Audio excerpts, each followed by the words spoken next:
झारखंड में श्रद्धा हत्याकांड की तरह ही सनसनीखेज एक वारदात सामने आई है। आफताब ने श्रद्धा के शव के 35 टुकड़े किए थे, लेकिन साहेबगंज में 25 साल के दिलदार अंसारी ने अपनी पत्नी रूबिका पहाड़िन के शव के 50 से ज्यादा टुकड़े किए। फिलहाल पुलिस ने मामले की जांच तेज कर शव के 18 टुकड़े बरामद करने का दावा किया है। हालांकि रूबिका के शव का सिर अभी तक बरामद नहीं किया जा सका है। बताया जा रहा है कि आरोपी दिलदार ने रूबिका पहाड़िन से कुछ दिन पहले ही दूसरी शादी की थी।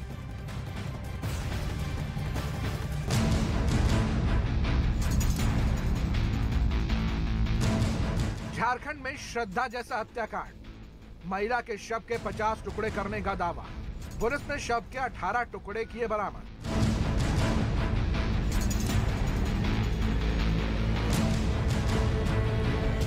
दिल्ली में हुए श्रद्धा हत्याकांड की तरह ही झारखंड के साहिबगंज में भी एक सनसनीखेज वारदात सामने आई।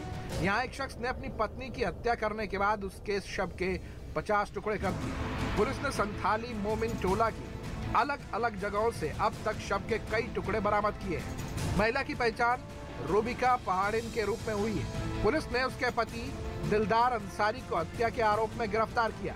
बताया जा रहा है कि आरोपी दिलदार अंसारी ने रूबिका से दूसरी शादी की थी।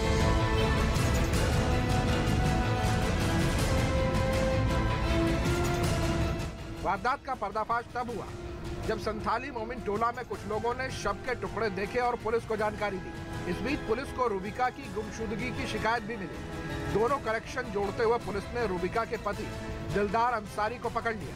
यहाँ 2-3 टुकड़ा मिला था। एक टुकड़ा यहाँ मिला था पैर, एक टुकड़ा उंगली यहाँ मिला था और दूसरा एक उंगली मिला था चापाकल के पास में और एक पीठ का भाग उधर मिला था। जानकारी के मुताबिक आरोपी दिलदार ने अपनी दूसरी पत्नी रूबिका की हत्या करने के बाद उसके शव को अपने मामा के घर इलेक्ट्रिक कटर से काटा था। पुलिस को अब तक शव के करीब 18 टुकड़े मिल चुके हैं। ये वो घर है। बताया जाता है कि इसके ऊपर पर खून के निशान मिले हैं और खून के धार भी मिले हैं।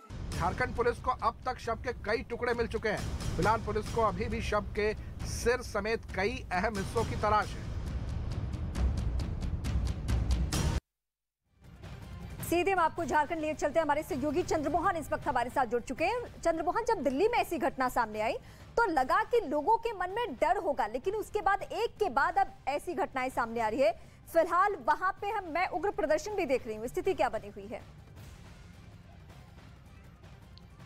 बिल्कुल, देखिए, और जब से यह घटना सामने आई है उसके बाद से लगातार सरकार पर भी सवाल खड़े होने लगे हैं। हम अभी मौजूद हैं बोरियो थाने के ये फाजिल टोला है जहां पर रूबिका पहाड़िन की हत्या की गई थी और यही वो घर है जहां पर दिलदार अंसारी के मामा रहते हैं। उनका पूरा परिवार यहां पर रहता था और यहीं पर वारदात के ठीक एक सप्ताह पहले वो अपने पत्नी के साथ यहां पर पहुंचा था और उसके बाद ये जो ऊपर का हिस्सा है यहीं पर उसकी हत्या की गई है। और जब रूबिका के शरीर के कई पार्ट्स ठीक इससे 200 मीटर की दूरी पर एक वहां पर आंगनबाड़ी केंद्र है, उसी के बगल में मिला था और जब वहां पर बच्चे खेल रहे थे उसी दौरान यह मिला, जिसके बाद वो अपने गार्जियन को खबर किया और उसके बाद जब पुलिस वहां पर पहुंची और पूरे मामले की जांच शुरू हुई तो परत दर परत यह मामला सामने आया है, जिसके बाद यहां पर फॉरेंसिक की टीम पहुंची थी और उसके बाद कई साक्ष्य इस घर से मिले हैं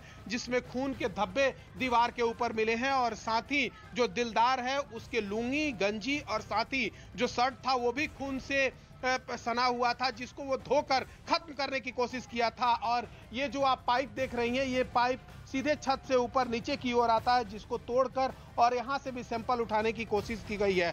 तो साक्ष्य पूरे तौर पर जो मुझे जानकारी मिली है उसके मुताबिक मौजूद है और इस पूरे मामले की जांच भी चल रही है। तो वहीं घर के ठीक सामने यहाँ पर पुलिस की भी तैनाती की गई है। इस हत्याकांड का खुलासा तो हो चुका है। ऐसे मामले जो कि सीधे तौर पर रिश्ते को तार-तार करते हैं, प्यार से भरोसा उठाते हैं, लेकिन क्या अभी तक की तफ्तीश में ये साफ हो पाया है कि क्या कुछ वजह रही इस पूरे हत्याकांड के पीछे? ठीक है, लौटेंगे चंद्रमोहन आपके पास, लेकिन इसके साथ ही आपको बता दें कि पुलिस ने रूबिका के शव के 18 टुकड़े बरामद करने का दावा किया है।